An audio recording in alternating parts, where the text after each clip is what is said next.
Hello everyone, कैसे हैं आप लोग। आशा करता हूं आप लोग बहुत अच्छे से होंगे। दोस्तों, आज के इस सेशन में मैं आपके साथ बात करने वाला हूं बैलेंस शीट फाइनलाइजेशन से रिलेटेड अपने नेक्स्ट टॉपिक की। तो लास्ट सेशन में आपके साथ बैलेंस शीट के ही कॉन्सेप्ट पर पी एंड एल अकाउंट में एक डिस्क्लोजर होता है जिसको कि हम earning per share, basic earning per share, diluted earning per share के नाम से डिस्क्लोज करते हैं। उसका डिस्कशन आपके साथ किया गया था लास्ट सेशन में। आज के सेशन में मैं आपके साथ उसी से जुड़े हुए एक नेक्स्ट टॉपिक की बात करूंगा जो कि आपके प्रॉफिट एंड लॉस अकाउंट में ही डिस्क्लोज किया जाता है। जैसा कि आप लोगों को बताया गया था, next session would be on the taxation, मतलब हम प्रोविजन फॉर टैक्सेशन जो करते हैं उसके बारे में बात होगी। तो आज के सेशन को स्टार्ट करते हैं, समझते हैं प्रोविजन फॉर टैक्सेशन के बारे में। हमारा फाइनेंशियल स्टेटमेंट में किस तरह से डिस्क्लोजर जाता है, साथ के साथ उसका इनकम टैक्स से क्या कनेक्शन है और उसको फाइनली कैलकुलेट कैसे किया जाता है। तो जितनी भी बातें प्रोविजन फॉर टैक्सेशन से जुड़ी हुई हैं वो हम आज के सेशन में करेंगे। And obviously the awaited part, जिसका कि आपको काफी टाइम से इंतजार भी था, एमएटी जिसको हम कहते हैं मिनिमम ऑल्टरनेट टैक्स, उसके बारे में भी हम यहाँ पर बातें करेंगे।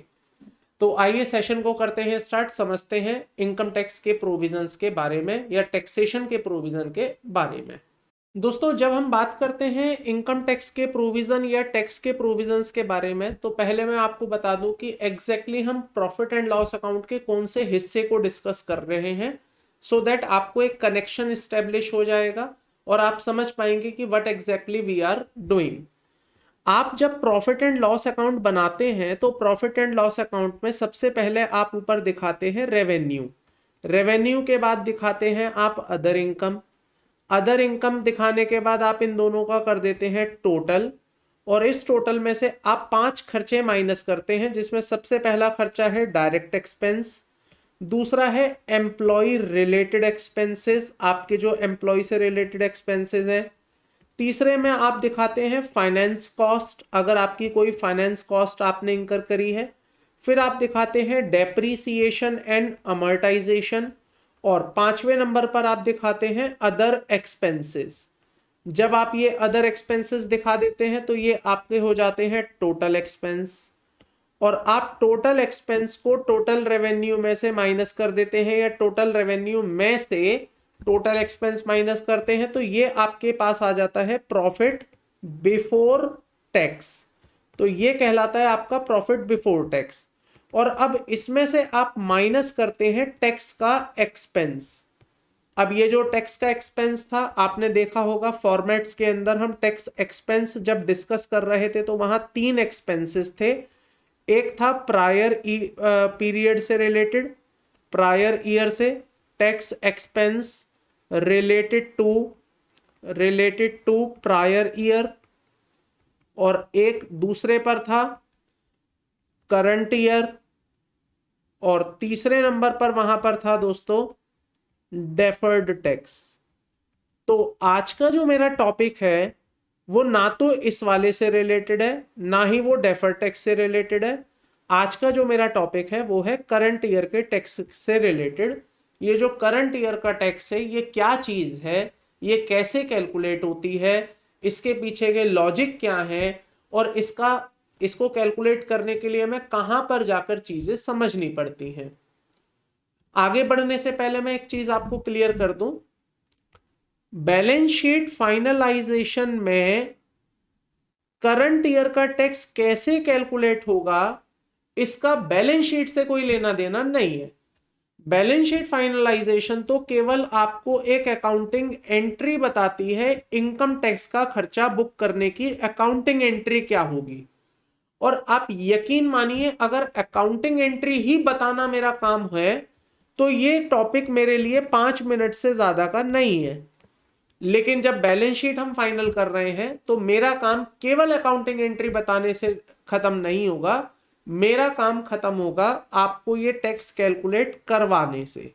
इसका मतलब जब आप ये करंट ईयर का टैक्स कैलकुलेट करेंगे तो यू शुड नो कि ये टैक्स कैलकुलेट करना कैसे है। क्योंकि अकाउंटिंग एंट्री तो अगर आप मेरे से पूछें बैलेंस शीट के पॉइंट ऑफ व्यू से तो वो दो छोटी सी एंट्री है, एक ही एंट्री है इनफैक्ट। तो वो एक एंट्री 5 मिनट में कंप्लीट हो सकती है, but that is not the total things. तो मुझे जो आपको सिखाना है वो अकाउंटिंग एंट्री तो सिखानी ही है, साथ में मुझे ये भी बताना है कि how the income tax working is to be prepared, ये टैक्स कैलकुलेट किया कैसे जाएगा। तो अब मैं टैक्स कैलकुलेट करने के लिए आपको बैलेंस शीट पर ले जाऊं तो ऐसा नहीं होगा। अब क्योंकि बात हो रही है टैक्स की, तो इसके लिए मुझे टैक्स का लॉ पढ़ना पड़ेगा। टैक्स का लॉ, कौन सा लॉ पढ़ना पड़ेगा, तो इसके लिए मुझे पढ़ना पड़ेगा इनकम टैक्स। अब देखिए आज के सेशन में मैं काम तो वैसे बैलेंस शीट फाइनलाइजेशन का कर रहा हूं, लेकिन मेरी जितनी भी बातें होंगी वो सब इनकम टैक्स में जाकर होंगी। इसका मतलब मैं आज आपको बैलेंस शीट नहीं सिखा रहा हूं, आज मैं आपको इनकम टैक्स की कुछ बातें सिखा रहा हूं। अब एक बात और याद रखिएगा, इससे से जुड़ा हुआ एक टॉपिक, ये जो सेशन है, आप बैलेंस शीट जिन लोगों ने एनरोल किया है बैलेंस शीट वाले ये सेशन देख रहे हैं, मैं इसी सेशन को, सेम सेशन को इनकम टैक्स में भी रिपीट करूंगा। रिपीट करने का मतलब I will not record this session again for income tax, क्योंकि इनकम टैक्स में जो कॉन्सेप्ट आएगा जब मैं कंपनी की आईटीआर सिखा रहा हूंगा, आईटीआर नंबर 6, तो वहां पर भी मैं सेम यही सेशन अपलोड करूंगा। इसका मतलब हो क्या रहा है, जो मैं आज सेशन ले रहा हूं, this will work for balance sheet and this will work for the income tax course, दोनों में सेम सेशन होगा। मुझे याद है किसी ने मेरे से एक सवाल ये भी पूछा था कि सर ये जो मैट का प्रोविजन है, एमएटी, ये आप कहां कवर करेंगे, इनकम टैक्स में कवर करेंगे या बैलेंस शीट में कवर करेंगे। अब देखिए चैलेंज क्या आया मेरे सामने, अगर मैं इसको केवल इनकम टैक्स में कवर करता तो जो बैलेंस शीट कर रहे हैं वो रह जाते इस टॉपिक से, और जब तक कि मैं आपको मैट बैलेंस शीट में ना सिखा दूं तो मेरी बैलेंस शीट कैसे कंप्लीट हो पाएगी। तो इसलिए मैंने ये डिसाइड किया कि हम एक काम करेंगे, एक मैट का और इनकम टैक्स का एक सेशन रिकॉर्ड करेंगे और उसी सेशन को हम बैलेंस शीट वाले कोर्स में भी रखेंगे और उसी सेशन को हम इनकम टैक्स में भी रखेंगे, क्योंकि एक ही टॉपिक के लिए 2 बार रिकॉर्डिंग करना या 2 बार सेशन रिकॉर्ड करना फिजिबल नहीं है। तो आज की जो वीडियो है वो डेडिकेटेडली तो मैंने वैसे बैलेंस शीट वालों के लिए बनाई है। अगर आप मेरे से मेरा पर्पस पूछेंगे कि सर आज जब आप ये रिकॉर्डिंग कर रहे हैं तो ये किसके लिए कर रहे हैं, इनकम टैक्स या बैलेंस शीट, तो मेरा मेन फोकस है बैलेंस शीट वालों के लिए। इनकम टैक्स वालों में सेम वीडियो यूज की जाएगी, लेकिन कुछ ऐसी और बातें होंगी जो इनकम टैक्स में ही एप्लीकेबल है, वो मैं आपसे इनकम टैक्स वाले कोर्स में इसके साथ कर लूंगा।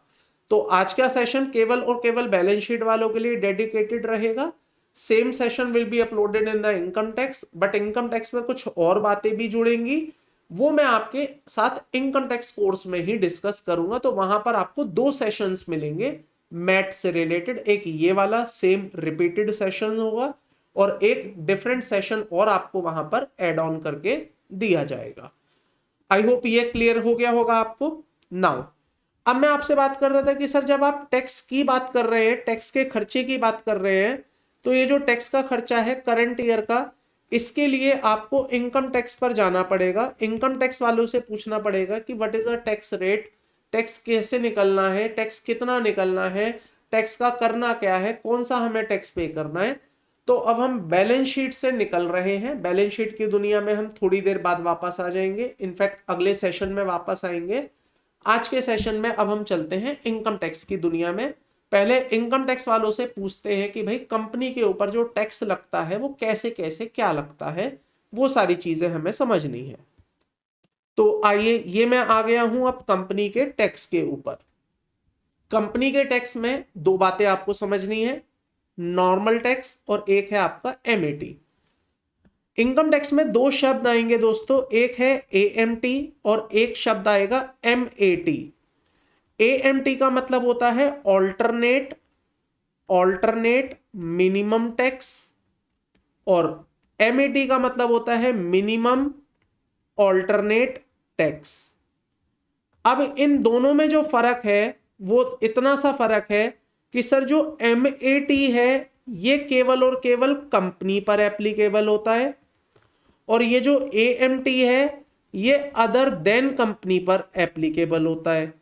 अदर देन कंपनी का मतलब हो गया sir like a individual, like a HUF, like a partnership firm, like LLP, इन सब के ऊपर एप्लीकेबल होता है AMT।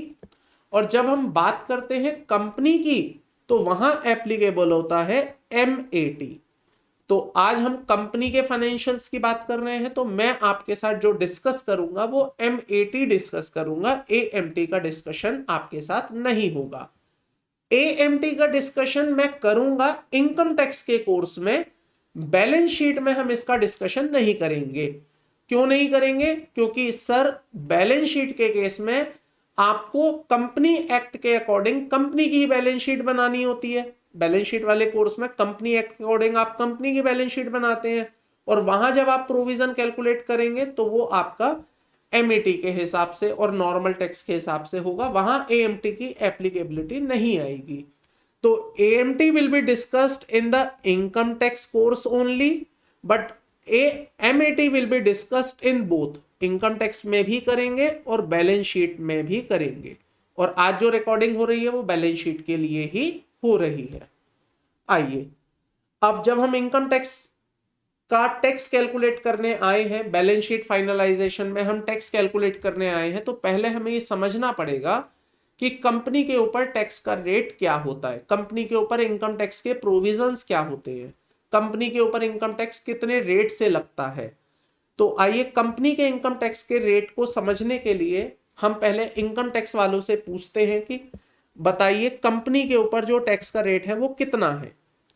अब एक और बात मैं आपको यहां बता दूं, आज जैसे मान लीजिए डेट है, आज की डेट है 23 मार्च 2023, एंड ऑब्वियसली जब आप फाइनेंशियल स्टेटमेंट बनाएंगे आज के बाद, किसी भी कंपनी के अगर आप फाइनेंशियल्स बनाएंगे तो वो आप बनाएंगे फाइनेंशियल ईयर 22-23 के फाइनेंशियल्स। आप इससे पहले के तो फाइनेंशियल नहीं बना रहे हैं, ऑब्वियसली आज के बाद जो भी फाइनेंशियल बनेगा वो फाइनेंशियल ईयर 22-23 का फाइनेंशियल बनेगा। तो मैं जो आपको इनकम टैक्स के रेट बता रहा हूं या जो आज के सेशन में हम डिस्कशन कर रहे हैं वो हम फाइनेंशियल ईयर 22-23 को बेसिस लेकर कर रहे हैं। इसका मतलब मेरा जो टारगेट है वो फाइनेंशियल ईयर 22-23 को लेकर है, जिसका कि असेसमेंट ईयर 23-24 कहलाता है। तो यहां पर मैंने पूछा इनकम टैक्स वालों से कि इनकम टैक्स वालों ये बताओ कंपनी के ऊपर जो इनकम टैक्स का रेट है वो कितना है। तो इनकम टैक्स वालों ने बताया कंपनी के ऊपर फाइनेंशियल ईयर 22-23 में जो इनकम टैक्स का रेट लगेगा वो दो बातों पर डिपेंड करता है। क्या आपकी कंपनी डोमेस्टिक कंपनी है या क्या आपकी कंपनी फॉरेन कंपनी है। तो अगर मेरी कंपनी फॉरेन कंपनी है then tax rate would be 40%। तो मेरी कंपनी के ऊपर जो टैक्स का रेट होगा वो 40% होगा, and this will be a flat rate. इसका मतलब ये स्लैब नहीं है, ये स्पेशल फ्लैट रेट है, जो भी इनकम आएगी उसका सीधा 40% मेरा टैक्स है। और अगर मैं डोमेस्टिक कंपनी हूं तो यहां फिर दो बातें हो सकती हैं।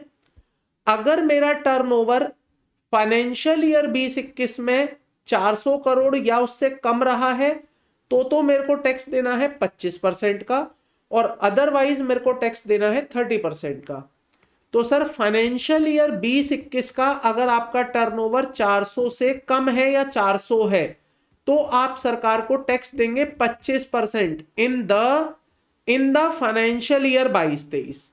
इसका मतलब असेसमेंट ईयर 23-24 में जो आप टैक्स देने वाले हैं सरकार को कंपनी के केस में, डोमेस्टिक कंपनी के केस में, वो आप देंगे 25%। और सर अगर आपका टर्नओवर एक्सीड कर रहा है 400 करोड़ से, अगर आपका टर्नओवर 400 करोड़ से एक्सीड कर रहा है फाइनेंशियल ईयर 20-21 में, कई लोगों को यहां कंफ्यूजन रहती है कि मुझे टर्नओवर कौन से साल का चेक करना है, तो उसके लिए मैं रिपीट कर रहा हूं, फाइनेंशियल ईयर 22-23 का टैक्स रेट डिसाइड करने के लिए आपको जो टर्नओवर लेनी है वो फाइनेंशियल ईयर 20-21 की लेनी है। तो अगर आपका फाइनेंशियल ईयर 20-21 में टर्नओवर 400 से ऊपर रहा है then you will have to pay tax at the rate of 30%। तो ये आपका टैक्स का रेट निकल के आता है। क्लियर है यहां तक?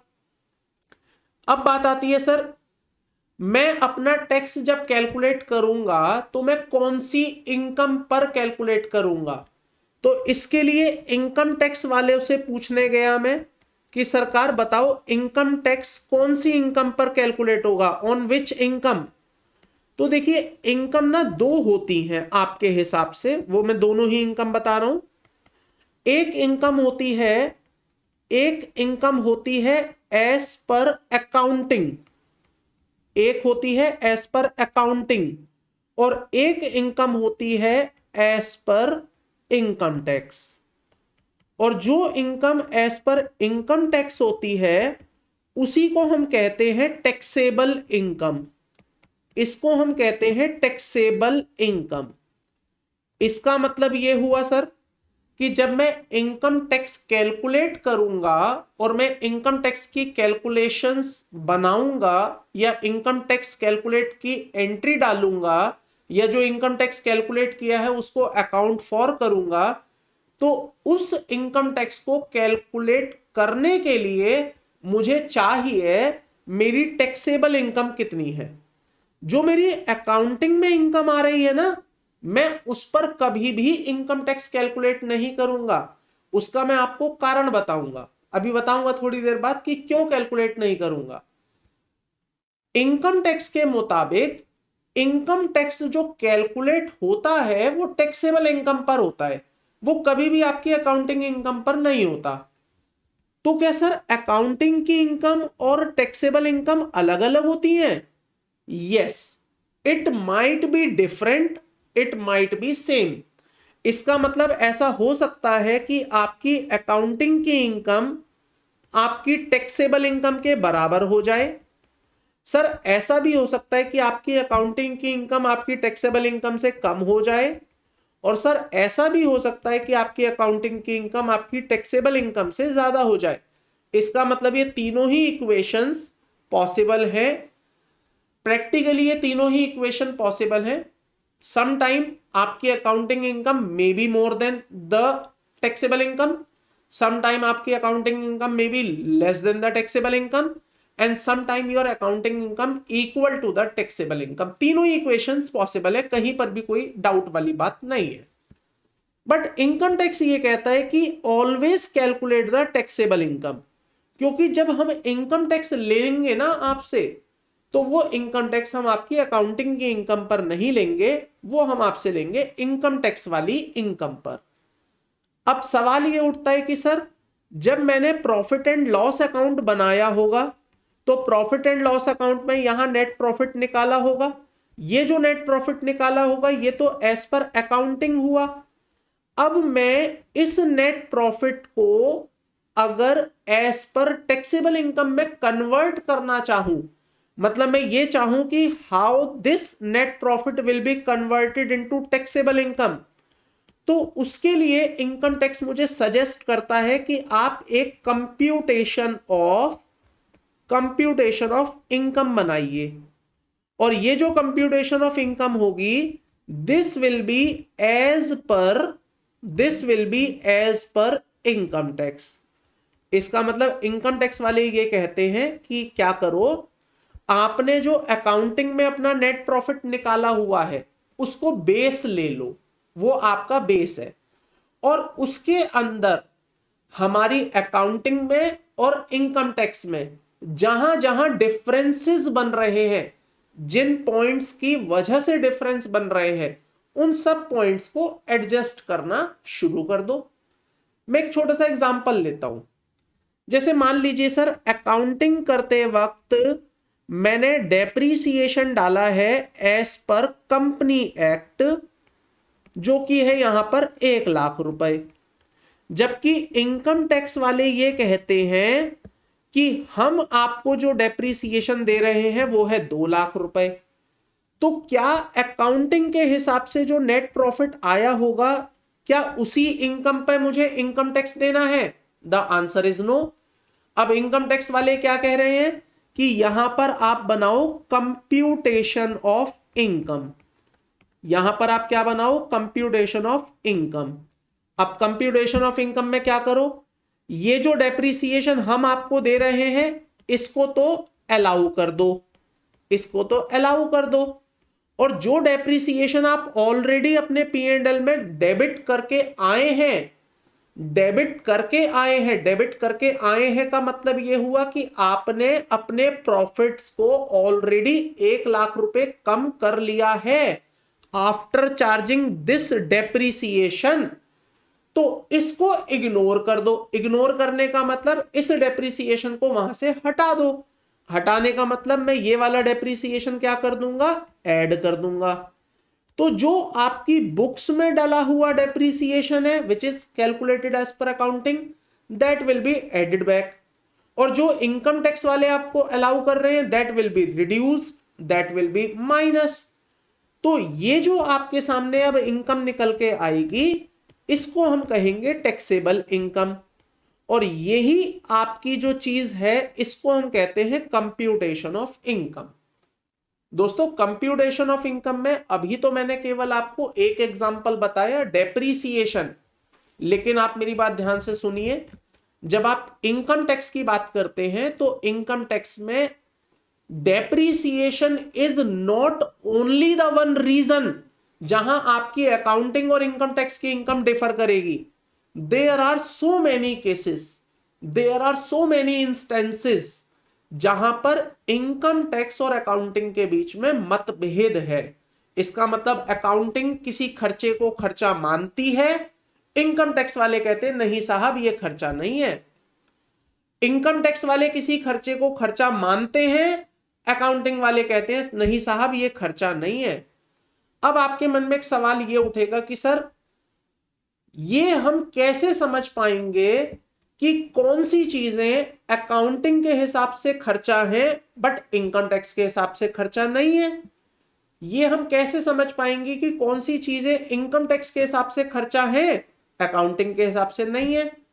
तो इसके लिए दोस्तों मैं आपको एक ही सजेशन दूंगा कि आपको इनकम टैक्स पढ़ना पड़ेगा, क्योंकि जब आप ये जानना चाहते हैं ना कि इनकम टैक्स में कौन सा खर्चा खर्चा है और कौन सा खर्चा खर्चा नहीं है, तो इसके लिए you have to understand the income tax law. तो जब आप इनकम टैक्स लॉ पढ़ोगे या इनकम टैक्स एक्ट पढ़ोगे या इनकम टैक्स का कोर्स पढ़ोगे तो वहां आपको ये अंडरस्टैंडिंग मिलेगी कि कौन सी चीजें इनकम टैक्स में और अकाउंटिंग के बीच में मतभेद क्रिएट करती हैं, मतलब दोनों में डिफरेंसेस क्रिएट करती हैं। और आप मेरी बात को मानिए, जहां जहां अकाउंटिंग में और इनकम टैक्स में डिफरेंस होगा, जहां जहां अकाउंटिंग में और इनकम टैक्स में डिफरेंस होगा वहां वहां कंप्यूटेशन में उसका जिक्र होगा। क्योंकि कंप्यूटेशन का पर्पस पता है क्या है? कंप्यूटेशन का पर्पस है आपके बने हुए P&L में जो नेट प्रॉफिट आ रहा है उसको कन्वर्ट कर देना, उसको कन्वर्ट कर देना इनटू टैक्सेबल इनकम।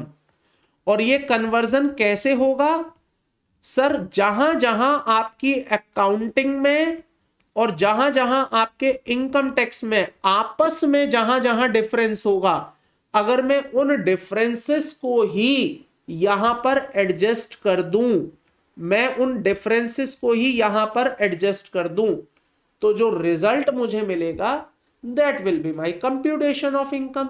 तो उसी को हम अपनी टैक्सेबल इनकम बना लेंगे। तो टैक्सेबल इनकम बनाने के लिए you will have to calculate the you will have to prepare the computation of income। आपको computation of income बनानी पड़ेगी, इसके बिना आपका कोई काम चल नहीं पाएगा। अब बैलेंस शीट में इसका क्या कनेक्शन है वो समझिए। बैलेंस शीट में सर ये कनेक्शन है कि जब आप टैक्स का खर्चा बुक करोगे तो टैक्स का खर्चा एज पर इनकम टैक्स, और एज पर इनकम टैक्स का मतलब यह हो गया कि जो टैक्सेबल इनकम आई होगी उस पर कैलकुलेट होगा। और टैक्सेबल इनकम निकालने के लिए आपको क्या करना पड़ेगा? टैक्सेबल इनकम निकालने के लिए you will have to prepare computation of income. और कंप्यूटेशन ऑफ इनकम आप कब बना पाएंगे?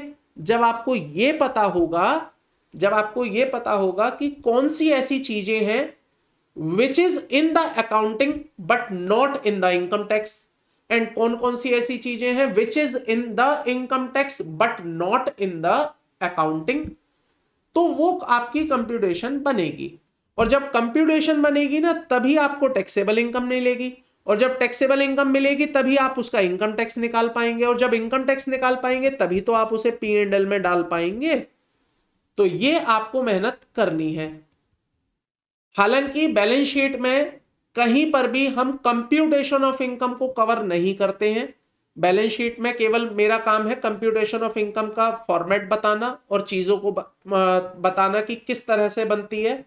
लेकिन बहुत डिटेल में अगर आप जानना चाहते हैं कि सर कहां कहां क्या क्या चीजों के डिफरेंस होते हैं, तो उसके लिए आपको इनकम टैक्स पढ़ना पड़ेगा। That is not covered under the balance sheet. आप बात को समझने की कोशिश भी करिए, बैलेंस शीट में ये चीज कवर हो भी नहीं सकती, क्योंकि बैलेंस शीट में अगर मैं ये चीजें कवर करवा रहा हूं तो इसका मतलब कहीं ना कहीं मैं आपको इनकम टैक्स पढ़ा रहा हूं।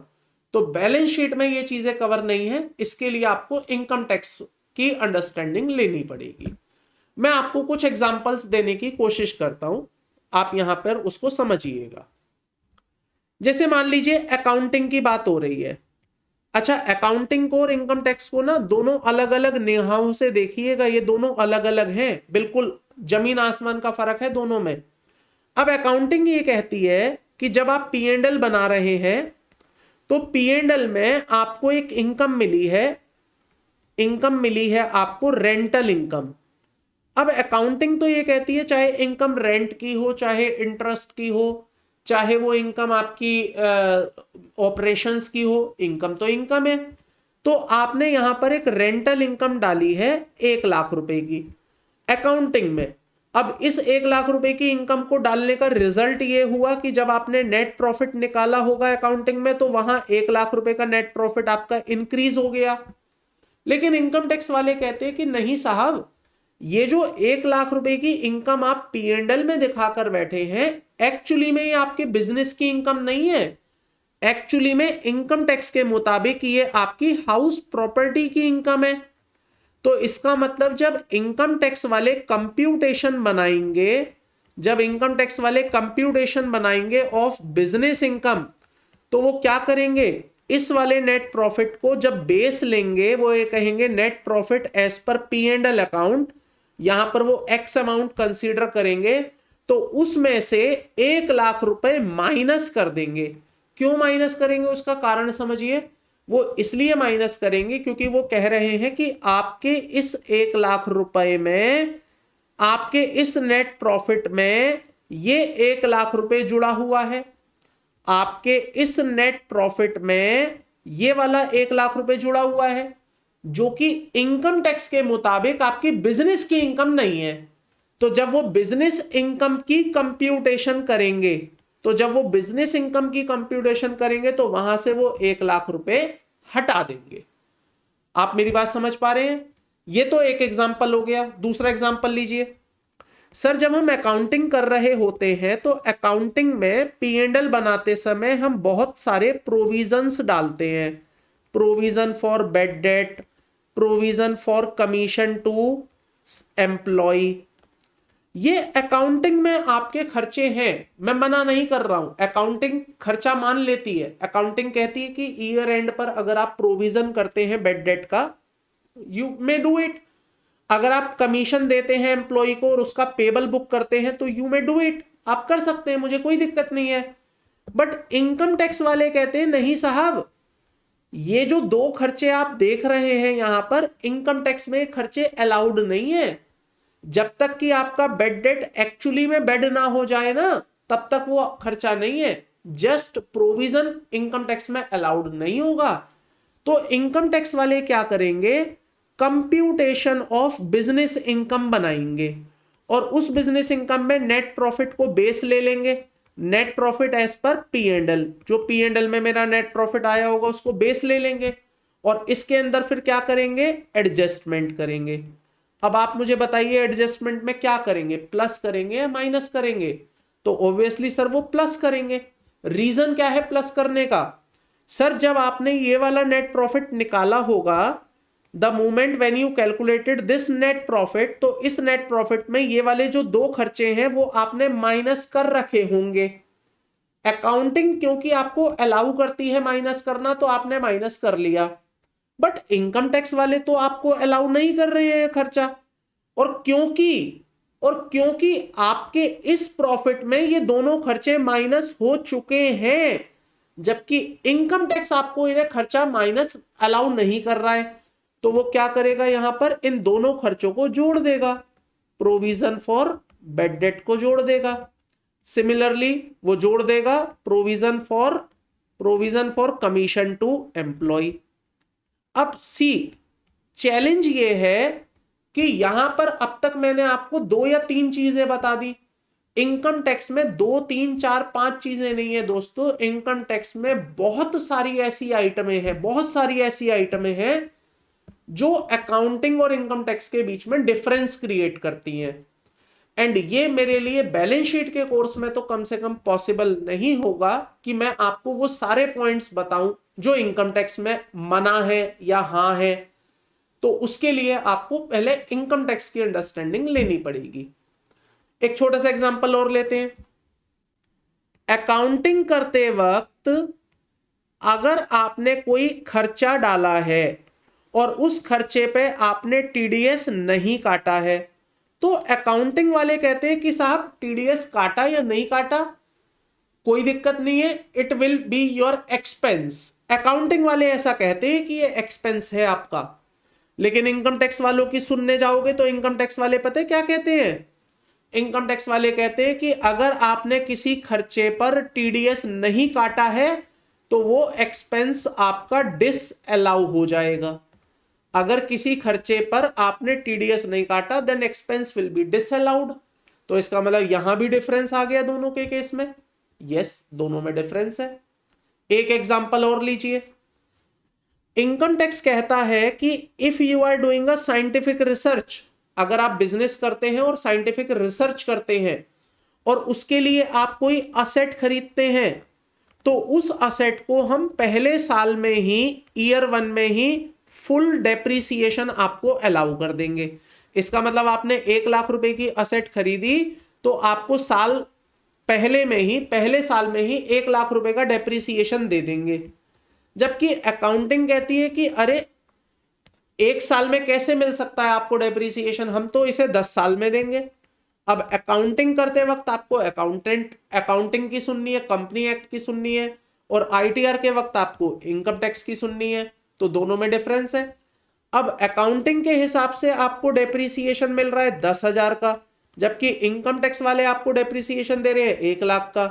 तो ऐसे में आप इसको क्या करेंगे? कंप्यूटेशन ऑफ बिजनेस इनकम में एडजस्ट करेंगे। अकाउंटिंग वाला डेप्रिसिएशन आपके प्रॉफिट में ऑलरेडी माइनस हो रखा होगा तो आप इसको ऐड कर देंगे। इनकम टैक्स वाला माइनस करना है क्योंकि ये आपको अलाउड है तो आप इसको लेस करेंगे। तो ये सारी चीजें जब आप करते हैं ना दोस्तों, तो इसको हम कहते हैं computation of income, of business income बनाना। और ये आपको बनानी ही पड़ेगी। रीजन ये है कि जब आप टैक्स का खर्चा डालेंगे ना अपने बैलेंस शीट में, जब आप अपने बैलेंस शीट फाइनलाइजेशन में टैक्स एक्सपेंस डालेंगे और वहां लिखेंगे tax expense of current year, तो ये करंट ईयर का जो टैक्स कैलकुलेट होगा ना, वो आपके नेट प्रॉफिट पर कैलकुलेट नहीं होगा, वो कैलकुलेट होगा सर आपके टैक्सेबल इनकम पर। और ये टैक्सेबल इनकम पता है कहां से निकलेगी? ये निकलेगी सर कंप्यूटेशन ऑफ इनकम से। आई होप यहां तक की मेरी बातें क्लियर हो गई होंगी आपको। नाउ एक पॉइंट अब आपको समझना है यहां पर कि सर एक बात बताइए, मेरा फाइनेंशियल ईयर चल रहा है 22-23। अब फाइनेंशियल ईयर 22-23 का जो मैं टैक्स पे करूंगा वो तो मैं फाइनेंशियल ईयर 23-24 में जाकर पे करूंगा। यस और नो? यस। आप मेरी बात समझिए, मेरा जो फाइनेंशियल ईयर चल रहा है वो ये वाला साल है। अब इस साल में जो मैं इनकम कमाऊंगा उस इनकम का टैक्स जो बनेगा वो तो मुझे यहां पे करना है ना। तो अगर वो टैक्स मुझे पे यहां करना है तो मैं उसे खर्चा कब बनाऊं? इस साल बनाऊं या इस साल बनाऊं? मैं इसको खर्चा कब बनाऊं?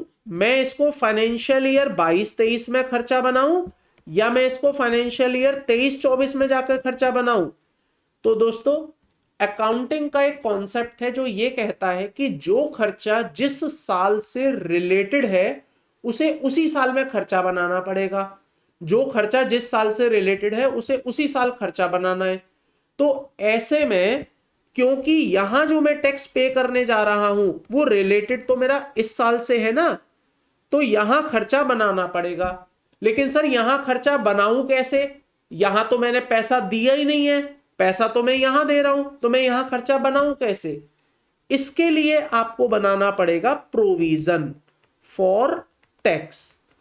तो अब यहां पर बात यह आती है कि सर जब हम अपने फाइनेंशियल्स बना रहे होते हैं और फाइनेंशियल में हम टैक्स का एक्सपेंस दिखा रहे होते हैं, जिसमें हम 3 हेडिंग दिखाते हैं, प्रायर ईयर का, करंट ईयर का और डेफर्ड टैक्स। तो यहां पर जो करंट ईयर का टैक्स एक्सपेंस होता है वो कौन सा वाला एक्सपेंस होता है, जो आपने पे किया है या जो आपने प्रोविजन किया है? सो द आंसर इज जो आपने प्रोविजन किया है वो खर्चा यहां आपको करंट ईयर में दिखाई देता है। और प्रोविजन करना जरूरी है because of the accounting framework of preparation end of financial statement. वो आपको कहता है कि जो भी टैक्स आपका जिस ईयर से रिलेटेड है उस ईयर में वो खर्चा दिखना चाहिए, और खर्चा दिखाने के लिए you will have to make a provision, आपको प्रोविजन करना पड़ेगा। अब सवाल आता है सर अगर मैं प्रोविजन करूंगा तो उसकी अकाउंटिंग एंट्री क्या होगी? प्रोविजन करने की अकाउंटिंग एंट्री होती है profit and loss account debit. इसका मतलब टैक्स का खर्चा है जो कि मैं प्रॉफिट एंड लॉस अकाउंट में डेबिट कर रहा हूं। एंड मैंने आपको बोला है प्रोप्राइटर के केस में टैक्स आपका खर्चा नहीं है, वो ड्राइंग है, लेकिन प्रोप्राइटर के अलावा पार्टनरशिप फर्म हो, एलएलपी हो, कंपनी हो, इन सभी केसेस में टैक्स आपका खर्चा है, और खर्चा है तो ऑब्वियसली आपको P&L डेबिट करना ही पड़ेगा। अब क्रेडिट क्या करें? तो क्रेडिट करेंगे हम प्रोविजन फॉर टैक्स को। तो ये जो आपने P&L डेबिट किया ये आपके P&L के डेबिट में जाके बैठ जाएगा, और ये जो आपने प्रोविजन फॉर टैक्स क्रेडिट किया है ये आपके शॉर्ट टर्म प्रोविजंस के अंदर जाकर दिखने लग जाएगा। देखिएगा यहां पर अगर आप मेरे से बात करें अकाउंटिंग एंट्री की, तो accounting for provision of income tax का मतलब है टैक्स एक्सपेंस अकाउंट डेबिट, ये आपके P&L को डेबिट करेगा, और टू प्रोविजन फॉर टैक्स ये आपके शॉर्ट टर्म प्रोविजन में जाकर बैठ जाएगा under the current liability. Balance sheet की लाइबिलिटी साइड में, करंट लाइबिलिटी में ये प्रोविजन आपको दिखेगा। अब अगला फाइनेंशियल ईयर स्टार्ट हो जाएगा, तो अगले फाइनेंशियल ईयर में आप अपनी ITR भरेंगे, और जब आप अपनी ITR भरेंगे तो ये टैक्स आप पे कर देंगे। सपोज करिए आपने 1 लाख रुपए का प्रोविजन बनाया था, तो 1 लाख रुपए का आप टैक्स सरकार को पे करेंगे। उस समय पर एंट्री क्या करेंगे आप? यहां पर आप एंट्री करेंगे provision for income tax, provision for tax debit हो जाएगा 1 लाख, एंड टू बैंक आपका क्रेडिट हो जाएगा 1 लाख। ये नेक्स्ट ईयर होगा जब आप इस प्रोविजन को पे कर देंगे, उस समय की ये अकाउंटिंग एंट्री आप अपनी बुक्स में डालेंगे। आई होप यहां तक हम क्लियर हैं। अब मैं वापस आपको एक जगह ले जाता हूं which is called computation of income. आपके मन में कई सवाल उठ रहे होंगे कि सर ये कंप्यूटेशन ऑफ इनकम क्या है? तो सुनिए, कंप्यूटेशन ऑफ इनकम ये है आपकी computation of income as per income tax. ये आपकी कंप्यूटेशन ऑफ इनकम है। अब कंप्यूटेशन ऑफ इनकम में अगर आप देखेंगे तो हमने कहां से शुरुआत करी है? हम कह रहे हैं कि जो भी आपका नेट प्रॉफिट निकला है एज पर P&L अकाउंट, वो आप अपना बेस ले लो, वो आपका बेस है, और उसके अंदर ये 4 चीजें ऐड करो, और उसके अंदर ये 2 चीजें लेस करो। ये जो 4 चीजें ऐड हैं वो क्या है? देखिए, कोई रट्टाफिकेशन नहीं करवा रहा हूं मैं आपको लॉजिक के साथ हर चीज बताऊंगा। एक एक एंट्री को ढंग से करेंगे। सेशन 1, 2 कितने भी लग जाए, मुझे कोई ऐसी जल्दी नहीं है भगाने की कि बस खत्म करना है। बहुत डिटेल में करवाऊंगा ये चीजें ताकि आपको हर चीज लॉजिक के साथ क्लियर हो। सबसे पहले यहां लिखा हुआ है एडिशन, और ब्रैकेट में लिखा है if debited in the P&L account. पहली लाइन पढ़िए, non allowable expenses. Non allowable expense, non allowable in what sense? Non allowable का मतलब है ये बात हो रही है इनकम टैक्स के अकॉर्डिंग। अकाउंटिंग तो आपने कर ली, अकाउंटिंग में आपने नेट प्रॉफिट निकाल लिया, अकाउंटिंग खत्म। अब बात हो रही है इनकम टैक्स के हिसाब से, क्योंकि कंप्यूटेशन कौन बना रहा है? बात को सुनिए, कंप्यूटेशन कौन बना रहा है? इनकम टैक्स वाले बना रहे हैं। तो इनकम टैक्स ये कह रहा है इफ अगर आपके पीएनएल में कुछ डेबिट डला हुआ है, अगर आपके पीएनएल में कुछ डेबिट डला हुआ है, क्या डला हुआ है? Non allowable expenses debited to the PNL account. अगर आपके प्रॉफिट एंड लॉस अकाउंट में, अगर आपके प्रॉफिट एंड लॉस अकाउंट में कोई ऐसा एक्सपेंस डला हुआ है which is not allowable under the income tax act, तो क्या करेंगे बताइए? हम इसे प्लस करेंगे या माइनस करेंगे? ऑब्वियसली सर हम इसको प्लस करेंगे। क्यों प्लस करेंगे? कारण समझिए। सर जब आप पीएनएल अकाउंट बना रहे थे, जब आप पीएनएल अकाउंट बना रहे थे तो यहां पर एक एक्सपेंस आपने डेबिट किया था, जिसकी वजह से आपका नेट प्रॉफिट डाउन हो गया। बट इनकम टैक्स वाले कह रहे हैं कि ये खर्चा जो है हमारे हिसाब से खर्चा नहीं है। तो अब इनकम टैक्स वाले आपकी इनकम को जब बेस ले रहे हैं, नेट प्रॉफिट को जब बेस ले रहे हैं, तो उस बेस को सही करने के लिए वो क्या करेंगे? इस खर्चे का माइनस करेंगे या प्लस करेंगे? तो ऑब्वियसली सर वो इसको यहां पर प्लस करेंगे। वो ये कहेंगे कि आपने अकाउंटिंग करते वक्त इस खर्चे को ऑलरेडी डेबिट कर रखा था, जिसकी वजह से आपके प्रॉफिट रिड्यूस हो गए। इनकम टैक्स वाले ये कह रहे हैं कि अगर मान लो ये खर्चा खर्चा ना होता, अगर मान लो इनकम टैक्स के मुताबिक ये खर्चा है ही नहीं, तो इसका मतलब अगर ये खर्चा नहीं है तो ये प्रॉफिट कम नहीं होते। अगर ये इनकम टैक्स के मुताबिक खर्चा नहीं है तो ये प्रॉफिट कम नहीं होते, और जब कम नहीं होते तो मैं क्या करूं? मैं यहां पर आपके नेट प्रॉफिट को बढ़ाऊंगा। तो बढ़ाने के लिए मुझे क्या करना पड़ेगा? ऐड करना ही पड़ेगा। नाउ एक और पॉइंट देखिए, अगर कोई ऐसा एक्सपेंस है जो कि अलाउएबल है इनकम टैक्स में, लेकिन अंडर एनी अदर हेड, किसी और हेड में अलाउएबल है, पीजीबीपी में नहीं है, कहीं और है, इसका मतलब बिजनेस का खर्चा नहीं है, वो किसी और हेड का खर्चा है। जैसे एग्जांपल देता हूं मैं आपको, आपने सुना होगा हाउस प्रॉपर्टी में जब कोई इनकम टैक्सेबल की जाती है तो हाउस प्रॉपर्टी में जो आपको रेंट मिलता है, उस रेंट में से आपको म्यूनिसिपल टैक्स की डिडक्शन दे दी जाती है। तो जो भी आप म्यूनिसिपल टैक्स पे करते हैं उसकी हम आपको डिडक्शन देते हैं। अब सपोज करिए सर एक कंपनी ने म्यूनिसिपल टैक्स पे करे और म्यूनिसिपल टैक्स को अपने प्रॉफिट एंड लॉस अकाउंट में खर्चा डाल दिया। अब इनकम टैक्स वाले ये कह रहे हैं, अच्छा अकाउंटिंग मना करेगी क्या इनको ऐसा करने से? नहीं सर, अकाउंटिंग तो अकाउंटिंग है। अकाउंटिंग कह रही है यस म्यूनिसिपल टैक्स एक्सपेंस है, तो उसने पीएनएल में डाल दिया। बट इनकम टैक्स वाले कह रहे हैं कि साहब हम मना नहीं कर रहे हैं इसे खर्चा मानने से, हम ऐसा नहीं कह रहे हैं कि खर्चा नहीं है, हम भी कह रहे हैं खर्चा है, हम भी कह रहे हैं खर्चा है, लेकिन दोस्त ये खर्चा बिजनेस का खर्चा नहीं है, ये हाउस प्रॉपर्टी का खर्चा है। इसका मतलब जब आप हमसे इनकम टैक्स रिटर्न में बात करेंगे और बिजनेस इनकम आप हमसे पूछेंगे, तो बिजनेस इनकम में हम इसे खर्चा नहीं मानते, हम इसको हाउस प्रॉपर्टी की इनकम में खर्चा मानते हैं।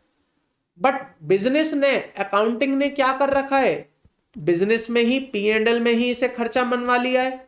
तो अब ऐसे में कंप्यूटेशन क्या करेगी? इस खर्चे को जोड़ देगी। कंप्यूटेशन यही तो कहेगी कि जब मैं बिजनेस इनकम कंप्यूट कर रहा हूं तो इसे मैं खर्चा नहीं मानूंगा, और जब खर्चा नहीं मानूंगा तो इसका सीधा सीधा मतलब यह है कि कंप्यूटेशन ऑफ इनकम बनाते समय this will be added back, ये आपकी नेट प्रॉफिट में जोड़ दिया जाएगा, because it has already been debited. ये आपका ऑलरेडी पीएनएल में डेबिट हो चुका है, बट इनकम टैक्स इसे बिजनेस का खर्चा मानता नहीं है तो वो ऐड कर देगा, और हाउस प्रॉपर्टी वाले हेड में माइनस भी कर देगा। ऐसा नहीं है कि यहां से ऐड करेगा तो कहीं जाएगा नहीं, वहां माइनस भी हो जाएगा। क्लियर है यहां तक? नेक्स्ट पॉइंट देखिएगा, अगर आपके कोई ऐसे एक्सपेंसेस हैं जो कि कैपिटल नेचर के एक्सपेंस हैं, if you have any expense which is in nature of capital expense, तो वो आपके पीएनएल में अगर डले हुए हैं तो इनकम टैक्स वाले उसको अलाउ नहीं करेंगे। एग्जांपल के लिए समझिए, सर अकाउंटिंग करते वक्त मेरे अकाउंटेंट ने क्या किया है, एक लैपटॉप खरीदा है 6,000 रुपए का। अब अकाउंटेंट ये कह रहा है कि सर लैपटॉप को मैं अगर बैलेंस शीट में ना लेके जाऊं तो एक काम करो, सीधा P&L में खर्चा डाल दो लैपटॉप के नाम का। ये लो जी लैपटॉप 6,000 रुपए का, कौन देखने आ रहा है 6,000 रुपए का लैपटॉप है। तो अकाउंटेंट ने P&L बनाते समय इसको 6,000 का खर्चा बना दिया, जिसकी वजह से आपके नेट प्रॉफिट डाउन हो चुके हैं 6,000 रुपए से। अब इनकम टैक्स वाले ये कह रहे हैं कि अरे भाई, तुमने अपने प्रॉफिट एंड लॉस अकाउंट में जो 6,000 का खर्चा डाला है, एक्चुअली में it should not be expense, actually में it should be capitalised, it should be capitalised into balance sheet. तो ये तो बैलेंस शीट की असेट बननी चाहिए। Why you have put into P&L account as expense. तो यहां पर इनकम टैक्स वाले क्या करेंगे, कंप्यूटेशन ऑफ इनकम बनाते समय इसको भी आपके नेट प्रॉफिट में ऐड बैक कर देंगे। वो कहेंगे कि इसको भी जोड़ दो 6,000 रुपए को। यस और no. And the same ways, अगर आपने अपने प्रॉफिट एंड लॉस अकाउंट में कोई पर्सनल एक्सपेंस डाले हुए हैं एंड इनकम टैक्स आपको मना करता है कि पर्सनल एक्सपेंसेस की आपको कोई डिडक्शन नहीं मिलेगी, कोई वो एक्सपेंस आपका कंसीडर नहीं किया जाएगा, तो अगेन इनकम टैक्स क्या करेगा, आपके पर्सनल एक्सपेंसेस को भी ऐड बैक कर देगा, क्योंकि पर्सनल एक्सपेंस इनकम टैक्स में अलाउड नहीं है। अकाउंटिंग में भले ही होते होंगे, हालांकि होने अकाउंटिंग में भी नहीं चाहिए थे, बट फिर भी अगर हो रखे हैं तो वो क्या करेगा, कंप्यूटेशन ऑफ इनकम बनाते समय उसको ऐड बैक कर देगा। देखिएगा, so any expense in the nature of capital expenditure और personal expenditure that will be added back again into the computation. तो ये ऐड वाले ही पॉइंट यहां पर चल रहे थे। आई होप यहां तक हम क्लियर हो गए होंगे, कोई कंफ्यूजन नहीं होगा। आइए अब नेक्स्ट आइटम की बात कर लेते हैं। सपोज करिए यहां पर अकाउंटिंग करते वक्त कोई इनकम है जो कि P&L में कंसीडर नहीं की गई है, P&L में कंसीडर नहीं की गई है। मतलब जब अकाउंटेंट P&L बना रहा था तो उसने P&L में उस इनकम को कंसीडर नहीं किया हुआ है। लेकिन अगर मैं इनकम टैक्स के हिसाब से उसको देखूं, then that should be income. इसका मतलब अकाउंटिंग किसी चीज को इनकम नहीं मान रहा है, लेकिन इनकम टैक्स वाले कह रहे हैं कि नहीं भाई साहब, ये इनकम होनी चाहिए। इसका मतलब इनकम टैक्स के मुताबिक कोई चीज इनकम है, बट अकाउंटिंग के हिसाब से वो चीज इनकम नहीं है। तो ऐसे में अकाउंटेंट ने क्या कर रखा होगा, while making the P&L account, क्या उसको अपनी इनकम में शामिल किया होगा? बिल्कुल नहीं किया होगा सर। लेकिन इनकम टैक्स वाले जब अपनी कंप्यूटेशन बनाएंगे तो उस कंप्यूटेशन में क्या वो उसको इनकम लेंगे? बिल्कुल लेंगे। तो वो यहां पर क्या कर देंगे, उसको ऐड बैक कर देंगे। सर इसका एक एग्जांपल देके बताइए ऐसा कब हो सकता है। तो सुनिए, इसके एग्जांपल के लिए पूरी स्टोरी सुनाता हूं। मैंने अभी थोड़ी देर पहले आपसे जिक्र किया था साइंटिफिक रिसर्च का। इनकम टैक्स ये कहता है कि अगर आप साइंटिफिक रिसर्च के पर्पस के लिए कोई असेट परचेस करके लाते हैं, मान लीजिए आप 1,00,000 रुपए की असेट परचेस करके लाए, तो इनकम टैक्स वाले आपको ईयर 1 में ही इसका पूरा डेप्रीसिएशन दे देते हैं। तो ईयर 1 में आपको फुल डेप्रीसिएशन मिल गया 1,00,000 रुपीस का। नाउ द डब्ल्यूडीवी कितनी रह गई है इसकी? 0। डब्ल्यूडीवी 0 कैसे रह गई सर? आपने 1,00,000 रुपए की एसेट खरीदी, पहले ही साल में इनकम टैक्स वालों ने आपको पूरा डेप्रिसिएशन दे दिया, तो इनकम टैक्स के मुताबिक इसकी जो वैल्यू रह गई है मशीन की, असेट की, 0 रह गई। अकाउंटिंग के हिसाब से देखो, अकाउंटिंग में क्या हुआ है, अकाउंटिंग में 1,00,000 रुपए की मशीन आई, बट अकाउंटिंग वाले कह रहे हैं कि भाई साहब इनकम टैक्स वालों को जो कहना है कहने दो, हम तो आपको 10,000 रुपए का डेप्रिसिएशन देंगे आने वाले 10 सालों तक। तो ईयर वन में अकाउंटिंग वालों ने आपको डेप्रिसिएशन दिया 10,000 का, तो अकाउंटिंग के हिसाब से डब्ल्यूडीवी कितनी रह गई? 90,000 रह गई। अब देखो आपके पास ना 2 आंखें हैं, दोनों आंखों में से एक आंख आप बनाओ इनकम टैक्स के लिए, एक आंख आप बनाओ अकाउंटिंग के लिए।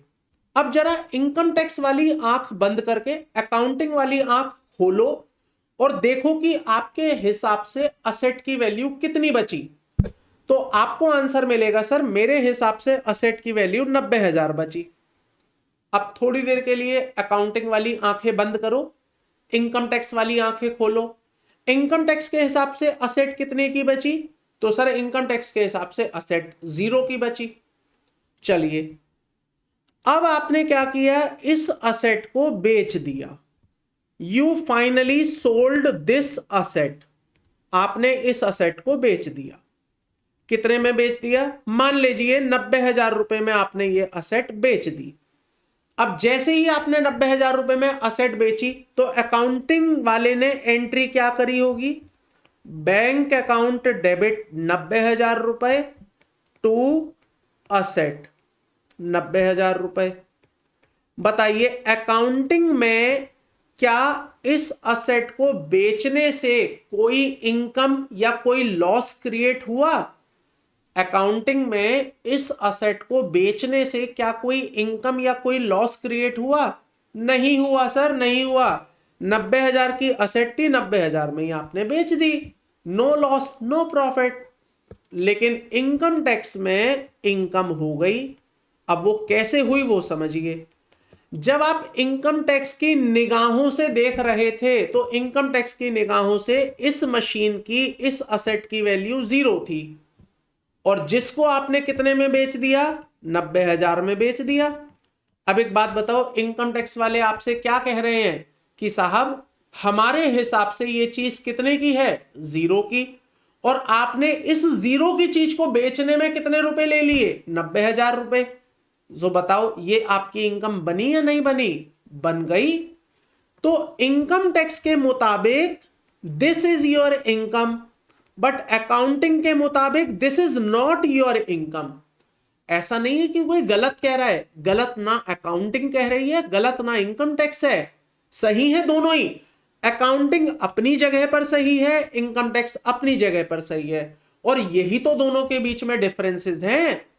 और यही डिफरेंसेस आपको ना बैलेंस शीट में नहीं समझ आएंगे, ये डिफरेंस आपको इनकम टैक्स में समझ आएंगे। तो इसके लिए प्लीज अगर आपके क्वेश्चंस बनने वाले हैं तो मैं उसके लिए बार बार यही बात बोल रहा हूं, अगर आप ये डिफरेंसेस जानना चाहते हैं ना कि सर अकाउंटिंग में और इनकम टैक्स में क्या डिफरेंस है, तो उसके लिए आपको इनकम टैक्स पढ़ना पड़ेगा। This will not be covered under the balance sheet. तो जितने भी लोगों के सवाल मेरे पास आने वाले हैं उन सब के लिए मैं पहले ही बता दूं कि ये चीजें आपके इनकम टैक्स में कवर है, ना कि बैलेंस शीट में। क्योंकि बैलेंस शीट में तो बैलेंस शीट कवर होगी, इनकम टैक्स कैसे कंप्यूट होगा ये तो इनकम टैक्स का पार्ट है। क्लियर? तो ये आपका यहां पर अगेन क्या हो जाएगा? एडेड। पढ़िए इस लाइन को, any income chargeable under this head. इसका मतलब इनकम टैक्स के मुताबिक कोई इनकम जो इस हेड में इनकम होनी चाहिए, but not credited to P and L account, लेकिन आपने उसको पी एंड एल अकाउंट में क्रेडिट नहीं किया हुआ है, तो वो आप यहां पर ऐड कर देंगे। इतना काम करने के बाद अब कुछ माइनस भी करनी है चीजें। रट्टाफिकेशन बिल्कुल नहीं, लॉजिक लगाएंगे, माइनस क्यों करनी है। पहली आइटम पढ़िए, any expense allowable under the head but not debited to the P and L. अब इनकम टैक्स वाले ये कहते हैं कि साहब एक खर्चा है जिसे हम खर्चा मानेंगे, कोई खर्चा है जिसे हम खर्चा मानेंगे, लेकिन अकाउंटिंग वाले कहते हैं कि नहीं साहब ये खर्चा नहीं है। तो इसका मतलब अकाउंटिंग करते वक्त पी एंड एल में उस खर्चे को नहीं डाला गया होगा। जब नहीं डाला गया होगा तो वो नेट प्रॉफिट आपके ज्यादा दिख रहे होंगे, जबकि इनकम टैक्स वाले उस खर्चे को अलाउ करेंगे, और जब अलाउ करेंगे तो वो आपके नेट प्रॉफिट को क्या कर देंगे? कम कर देंगे, माइनस कर देंगे एक्सपेंस अलाउएबल करके। वो ये बोलेंगे ना कि आपने अपने पी एंड एल में खर्चा नहीं डाला है, जबकि हम आपको कह रहे हैं कि ये खर्चा है, तो इसका मतलब आप हमसे खर्चे की डिडक्शन ले लो। अब सर इसका कोई एग्जांपल बताओ, ये कैसे हो सकता है ऐसा कि अकाउंटिंग वाले किसी चीज को खर्चा नहीं मान रहे हैं जबकि इनकम टैक्स वाले कह रहे हैं कि अरे हाँ ये तो खर्चा है। तो सुनो इसका एग्जांपल ध्यान से। अकाउंटिंग कहती है कि जब आप कोई प्रोविजन करेंगे, मान लीजिए बोनस पेबल है मेरा, चलिए मैं यहां पर बोनस पेबल लिख देता हूं एक, मान लीजिए मेरा एक बोनस है पेबल, तो बताइए बोनस पेबल की अकाउंटिंग क्या एंट्री करेगी? अकाउंटिंग एंट्री करेगी bonus expense account debit to bonus payable. अच्छा, जब अकाउंटिंग ये वाली एंट्री करेगी तो क्या अकाउंटिंग के पी एंड एल अकाउंट में ये खर्चा बुक हो जाएगा? हाँ सर, हो जाएगा। खर्चा बुक होने से क्या अकाउंटिंग के नेट प्रॉफिट कम हो जाएंगे? हाँ सर, हो जाएंगे। लेकिन इनकम टैक्स वाले कह रहे हैं कि नहीं साहब, ये खर्चा नहीं है। तो इनकम टैक्स वाले जब कंप्यूटेशन बनाएंगे तो मेरे नेट प्रॉफिट जो पी एंड एल के हिसाब से आ रहे होंगे उसके अंदर इसको क्या कर देंगे? ऐड कर देंगे। अभी सुनिए, मैं अभी माइनस वाले पॉइंट पर नहीं हूं, अभी मैं बिल्कुल स्टार्टिंग से समझा रहा हूं आपको विद लॉजिक। तो वो क्या कर देंगे? इस बोनस पेबल को ऐड कर देंगे। पता है क्यों ऐड कर देंगे? उसका कारण बताता हूं। इनकम टैक्स का एक सेक्शन है जो आपको ये कहता है कि अगर कोई बोनस पेबल है, बोनस पेबल, सैलरी पेबल नहीं, केवल बोनस पेबल की बात हो रही है, तो अगर कोई बोनस पेबल है तो वो पेबल की हम आपको खर्चे की डिडक्शन नहीं देते। जब तक कि वो बोनस पे ना हो जाए हम उसकी डिडक्शन आपको नहीं देते। जब तक कि वो बोनस पे ना हो जाए हम उसकी डिडक्शन आपको नहीं देते। तो इसका मतलब बोनस पेबल अकाउंटिंग के लिए खर्चा होगा, इनकम टैक्स के लिए खर्चा नहीं है। चलिए कोई बात नहीं, ये मेरा ईयर 1 था। ईयर 1 में मैंने अकाउंटिंग में बोनस पेबल डाला, खर्चा बुक किया, बट इनकम टैक्स वालों ने मना कर दिया। मैंने कहा चलो कोई बात नहीं जी। अब ईयर 2 आ गया। जैसे ही ईयर 2 आया तो मैंने उठाकर ये बोनस पेबल पे कर दिया। अब बोनस पेबल को जब पे करूंगा तो अकाउंटिंग एंट्री क्या करूंगा?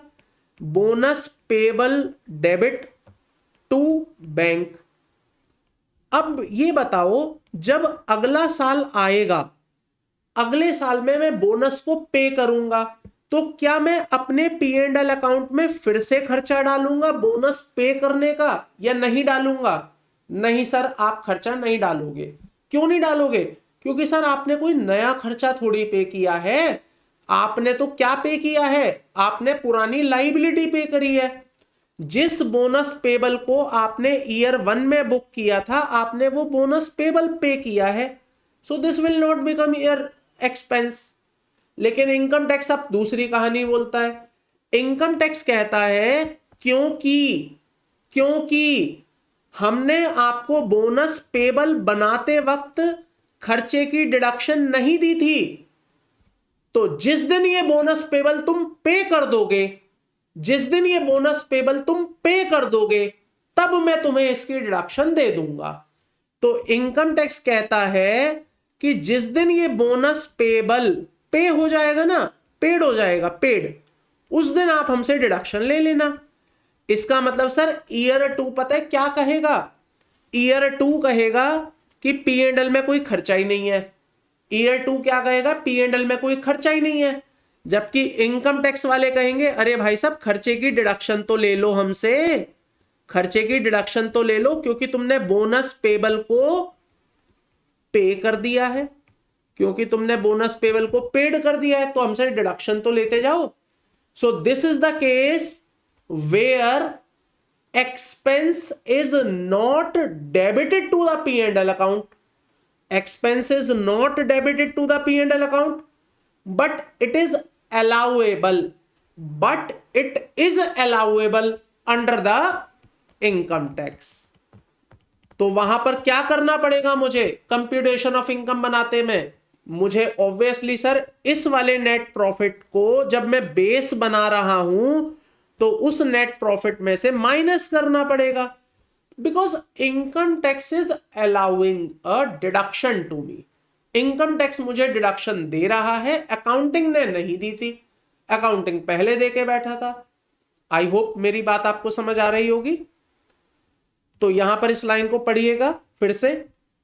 If you have any expense which is allowable under this head but not debited to the P&L account as per accounting, तो वो आप यहां पर माइनस करेंगे। क्यों करेंगे ये बात मैंने आपको समझा दी। सिमिलरली एक और एग्जांपल देखिए, जब अकाउंटिंग हो रही थी तो अकाउंटिंग में पी एंड एल बनाते समय डिविडेंड की एक इनकम डाल दी गई। एंड आपको ये भी मैं इनकम टैक्स में ही बताता हूं वैसे बात, और इनकम टैक्स का ही पार्ट भी है इनफैक्ट। ये जो डिविडेंड इनकम होती है ना, ये कभी भी आपकी बिजनेस इनकम नहीं होती है। This is not a business income, ये कभी भी बिजनेस इनकम नहीं होती। This is always other source income. अब इनकम टैक्स वाले ये कह रहे हैं कि साहब जब आपने अकाउंटिंग करी, अकाउंटिंग का पी एंड एल बनाया, तो उस पी एंड एल में आपने डिविडेंड का अमाउंट डाल दिया 1,00,000, जिससे आपके नेट प्रॉफिट बढ़ गए 1,00,000 रुपए से। आपका नेट प्रॉफिट 1,00,000 से इंक्रीज हो गया बिकॉज ये डिविडेंड की इनकम आ गई। अब जब हम कंप्यूटेशन ऑफ बिजनेस इनकम बनाएंगे तो क्या हम भी, इनकम टैक्स वाले भी इसको 1,00,000 रुपए को बिजनेस की इनकम मान लेंगे? बिल्कुल नहीं मानेंगे। तो जब वो आपकी कंप्यूटेशन ऑफ बिजनेस इनकम बना रहे होंगे तो क्या करेंगे, वो आपके जो नेट प्रॉफिट आ रहे हैं उस नेट प्रॉफिट में से माइनस कर देंगे डिविडेंड की इनकम। क्या कहकर माइनस करेंगे? वो ये कहकर माइनस करेंगे कि सर ये बिजनेस की इनकम नहीं है, ये अदर सोर्स की इनकम है। हालांकि टोटल इनकम में इंक्लूड हो जाएगा, टोटल इनकम में इंक्लूड हो जाएगा, क्योंकि बिजनेस में से हटेगा अदर सोर्स में जुड़ेगा, तो टोटल इनकम में तो आ जाएगा, लेकिन बिजनेस की इनकम में से तो हटेगा ना। तो यहां पर देखिए क्या लिखा हुआ है, if any income which is credited to the P and L. इसका मतलब कोई इनकम जो आपके पी एंड एल में तो क्रेडिट है but not chargeable under this head. This head का मतलब है बिजनेस हेड में टैक्सेबल नहीं है, तो वो यहां से आपको हटानी पड़ेगी। हटानी क्यों है? क्योंकि पी एंड एल में जुड़ी हुई है, नेट प्रॉफिट में जुड़ी हुई है वो इनकम, इसलिए आप उसे हटा देंगे। जब आप इतना काम कर लेते हैं ना दोस्तों, जब आप इतना काम कर लेते हैं तो उससे जो आपको रिजल्ट मिलता है, जब आप क्या करते हैं, net profit P and L के हिसाब से ले लेते हैं, उसमें ये 3-4 चीजें ऐड कर देते हैं, ये 2 चीजें माइनस कर देते हैं, तो जो आपको रिजल्ट मिलता है उसको हम कहते हैं इनकम अंडर हेड पीजीबीपी। और इस इनकम में आप हाउस प्रॉपर्टी की इनकम जोड़ते हैं, इसके अंदर आप कैपिटल गेन की इनकम जोड़ते हैं, इसके अंदर आप अदर सोर्सेस की इनकम जोड़ते हैं, और जब आप ये चारों इनकम जोड़ते हैं तो आपको रिजल्ट मिलता है ग्रॉस टोटल इनकम। और जब आप ग्रॉस टोटल इनकम में से डिडक्शंस माइनस कर देते हैं तो आपको मिलती है नेट टैक्सेबल इनकम। और इस नेट टैक्सेबल इनकम पर आप टैक्स कंप्यूट करते हैं। अब टैक्स कितना कंप्यूट होता है? तो टैक्स कंप्यूट होता है या तो 25% या 30%, एज द केस में भी। अगर तो मेरा टर्नओवर फाइनेंशियल ईयर 20-21 का 400 करोड़ या उससे कम है तो 25%, और ज्यादा है तो 30%। तो इस पे आप टैक्स कैलकुलेट करिए, टैक्स के बाद सरचार्ज कैलकुलेट करिए अगर एप्लीकेबल है तो, और उसके बाद 4% का एजुकेशन सेस कैलकुलेट करिए इन दोनों के टोटल पर। अब ये जो अमाउंट आपका निकल के आएगा ये हमारा इनकम टैक्स बनेगा, ये हमारा इनकम टैक्स बनेगा। और ये जो इनकम टैक्स बनेगा ना, इसका बनाना है मुझे प्रोविजन। ये जो इनकम टैक्स निकल के आएगा इसका बनाना है मुझे प्रोविजन, इसका बनाऊंगा प्रोविजन। तो सपोज करो ये अमाउंट निकल के आ गया 71,000 रुपए, एग्जाम्पल है केवल, तो इसकी मैं एंट्री डालूंगा 31 मार्च 2023 को, जब अपनी फाइनेंशियल क्लोज कर रहा हूं तब। क्या एंट्री डालूंगा? P and L account debit, P and L को डेबिट कर दूंगा टैक्स एक्सपेंस के नाम से, और क्रेडिट कर दूंगा प्रोविजन फॉर टैक्स 71,000। तो ये एंट्री आपकी आपके फाइनेंशियल स्टेटमेंट में चली जाएगी जो आपने यहां पर देखी। आई होप यहां तक हम क्लियर हो गए होंगे, कोई कंफ्यूजन यहां तक तो एटलीस्ट नहीं होगा। फिर भी अगर आपकी कोई क्वेरी, कोई डाउट है तो प्लीज आप मेरे से कनेक्ट करके पूछ लीजिएगा, I will explain the same. चलिए अब यहां पर एक बात और समझने वाली है वो बात समझने के लिए पहले आप मुझे कुछ क्वेश्चंस के आंसर दीजिएगा। सर क्या आपका नेट प्रॉफिट, अच्छा जब मैं नेट प्रॉफिट की बात करता हूं तो कहने वाली बात नहीं है, मतलब ये बोलूं या ना बोलूं इंप्लाइड है। नेट प्रॉफिट का मतलब होता है अकाउंटिंग का प्रॉफिट। और जब मैं टैक्सेबल इनकम की बात करता हूं तो टैक्सेबल इनकम का मतलब होता है as per income tax, as per income tax. अब मेरा सवाल ये है, क्या सर आपका नेट प्रॉफिट आपके टैक्सेबल इनकम के बराबर हो सकता है? हो सकता है, हो सकता है। If there is no difference, अगर कोई डिफरेंस ही नहीं है सर आपकी अकाउंटिंग और इनकम टैक्स के बीच में, तो बराबर ही आएंगे ना फिर तो।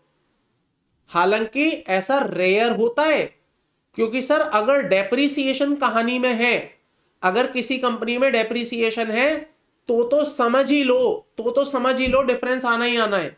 क्योंकि डेप्रिसिएशन क्या करता है, इनकम टैक्स में अलग अमाउंट है, कंपनी एक्ट में अलग है, और जहां डेप्रिसिएशन के अमाउंट अलग अलग हुए वहां आपके दोनों चीजें बदल जाएंगी। इसका मतलब टैक्सेबल इनकम अलग होगी आपके नेट प्रॉफिट से। चलिए, बराबर हो सकती है, हाँ सर हो सकती है। क्या ये ज्यादा हो सकता है? हो सकता है। क्या ये कम हो सकता है? हो सकता है। कोई दिक्कत नहीं है, इस बात को लेकर कोई दिक्कत नहीं है, हो सकती है। ये बात मैंने आपको पहले भी बताई है, तीनों इक्वेशंस पॉसिबल है। अब होता क्या है, कभी कभी ऐसा हो जाता है, कभी कभी ऐसा हो जाता है कि कंपनी को प्रॉफिट एंड लॉस अकाउंट में जो नेट प्रॉफिट दिख रहा है वो तो बहुत ज्यादा दिख रहा है। कभी कभी ऐसा हो जाता है, कंपनी को नेट प्रॉफिट जो दिख रहा है वो बहुत ज्यादा दिख रहा है, लेकिन जब वो इनकम टैक्स के हिसाब से अपनी इनकम कंप्यूट करने जाता है तो वो इनकम बहुत कम हो जाती है। इसका मतलब जो टैक्सेबल इनकम की बात हो रही है वो बहुत कम हो जाती है। अब मुझे बताइए उसे टैक्स कौन सी इनकम पर देना है, पी एंड एल वाली इनकम पर देना है या उसको इनकम टैक्स वाली इनकम पर देना है? तो इसके लिए इनकम टैक्स ने क्या बोला है कि इनकम टैक्स वाली इनकम पे आपको टैक्स देना है, इस पर आपको टैक्स देना है। तो सवाल ये उठता है सर, अगर इनकम टैक्स के मुताबिक मेरी इनकम कम हो जाए जबकि प्रॉफिट एंड लॉस अकाउंट में मेरी इनकम ज्यादा दिख रही है, तो इसका मतलब तो फिर मेरे को टैक्स कम पे करना पड़ेगा। The answer is yes. अब ये जब टैक्स कम पे किया जाएगा तो सरकार को दिक्कत होगी।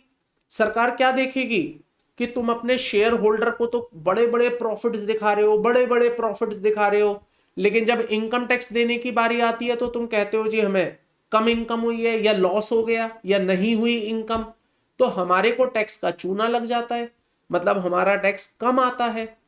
तो ऐसे में गवर्नमेंट ने एक कॉन्सेप्ट इंट्रोड्यूस किया जिसको कहा मैट। अब गवर्नमेंट का कहना सुनिए, गवर्नमेंट बड़ी चालाकी से क्या कह रही है, गवर्नमेंट कह रही है देखो भाई तुम एक काम करना, जो तुम्हारा income tax as per normal provision, जो तुम्हारा income tax as per normal provision बने वो अमाउंट, या फिर जो तुम्हारा MAT मिनिमम ऑल्टरनेट टैक्स बने वो अमाउंट, और इन दोनों में से जो भी ज्यादा हो, इन दोनों में से जो भी ज्यादा हो वो आप हमें पे करना। इसका मतलब सरकार ये कह रही है कि आपका जो नॉर्मल प्रोविजन के हिसाब से टैक्स बने, नॉर्मल प्रोविजन का मतलब इनकम टैक्स की जो टैक्सेबल इनकम आ रही है उस पर जो आपका टैक्स बने वो, या फिर जो आपके प्रॉफिट एंड लॉस अकाउंट में नेट प्रॉफिट आ रहा है वो, उसका जो टैक्स बने, उन दोनों में से जो भी ज्यादा बने, या तो ये वाला या ये वाला, या तो ये वाला या ये वाला, या तो ये वाला या ये वाला, इन दोनों में से जो भी ज्यादा बने वो आप हमें पे कर देना, वो आप हमें पे कर देना। तो ये आपका प्रोविजन बनेगा। मतलब आप क्या करेंगे, अब आपकी सिरदर्दी बढ़ गई, अब आपकी सिरदर्दी बढ़ गई। सिरदर्दी क्या सर, अभी तक तो मैं क्या कर रहा था, केवल इनकम टैक्स कंप्यूट कर रहा था, और इनकम टैक्स कंप्यूट करने के लिए मुझे कंप्यूटेशन बनानी पड़ी। चलो समहाउ मैंने कंप्यूटेशन बनानी सीख ली, मैंने इनकम टैक्स कंप्यूट कर लिया, लेकिन अब सरकार ने नया एक यहां पर फॉर्मूला दे दिया। सरकार कह रही है कि आपका जो इनकम टैक्स बन रहा है वो, या जो आपके प्रॉफिट का टैक्स बन रहा है, अभी ये मैंने बताया नहीं कितना है, वो मैं बताऊंगा कितना है, तो जो आपके प्रॉफिट का टैक्स बन रहा है इन दोनों में से जो भी ज्यादा हो वो आप हमें पे करना। देखिएगा क्या लिखा हुआ है यहां पर, tax liability in case of a company. तो कंपनी के केस में सरकार ये कहती है कि companies are required to compute tax payable as follow. Point number A, ये पॉइंट नंबर बी है एक्चुअली में। Point number A, tax computed as per normal provision of income tax और tax payable as per MAT provision computed under section 115 JB whichever is higher, आप पे करेंगे। और अगर आप ये पे करेंगे तो इसका मतलब आपको जो प्रोविजन बनाना है वो विच एवर इज हायर का बनाना है। तो अब आपके लिए सिरदर्दी ये है कि अब आपको दो बार टैक्स कैलकुलेट करना है, एक बार नॉर्मल प्रोविजन के हिसाब से which is computed on the taxable income, और एक बार आपको कैलकुलेट करना है मैट के हिसाब से which is calculated as per section 115 JB. मैं मैट आपको बिल्कुल आखिरी में सिखाऊंगा कि मैट के प्रोविजन क्या कहते हैं, क्या चीजें इसमें बताई गई हैं। That will be discussed later in the next session. आज के सेशन में सारी चीजें पूरी नहीं होंगी, बट आपको मैट अलग से कैलकुलेट करना है और इनकम टैक्स अलग से कैलकुलेट करना है, और उन दोनों का जो ज्यादा अमाउंट निकल के आएगा वो आपका टैक्स लाइबिलिटी है, और जो आपकी टैक्स लाइबिलिटी है ऑब्वियसली उतने का आप प्रोविजन बुक करेंगे। यहां पर एग्जाम्पल के लिए इस बात को समझते हैं। मान लीजिए मैं एग्जाम्पल के लिए इसी चीज को समझाना चाहूं तो ये क्या कहना चाहते हैं, आइए यहां पर समझते हैं। Example number 1, sir income tax के हिसाब से जो मेरी टैक्सेबल इनकम है वो 8,40,000 है।